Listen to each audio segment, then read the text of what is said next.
Hi, I'm Danielle Favela. I'm here at the Museum of Art, and there are over 100 paintings here, but the one that caught my eye the most was John Thomas Bigger's No Morning is Here, No Dawn. I like this piece because it caught my attention just because of the sadness and the sorrow that the painting had. I related to it a lot myself. John Thomas Biggers, born in 1924, created one of his many famous portraits named Morning is Here, No Dawn in 1965. This two-dimensional sketch displays the emotion and pain of a simple man in a chaotic world. The lines in the sketch are hard and defined because you can physically see the outline of the body and you can see that they're implied. Overall, the portrait is created by the cross-hatching technique. As you can see here in the darker areas, the lines are closer together,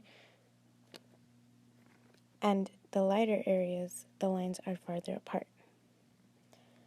The man displayed in the sketch has an organic shape, and its mass is closed form, because you obviously can't go through or see through the piece of art. The naturalistic style of the composition shows he is indeed actually crying, and the way he shows that he is hurt and is in pain is because he's covering his face with his hands and his shoulders are slumped, as seen here.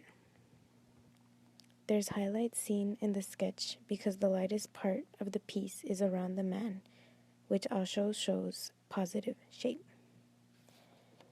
The focal point of the piece is his face and the area that his hands are covering. Along with that, you can see the axis of the piece beginning at the bottom of the sketch, in between his legs, where the implied line begins and leads up to his face. Before reaching his face, you can notice that the point where his hands meet also mark the vanishing point of the portrait. Lastly, the monochromatic piece, which shows different shading of the hues of black and brown.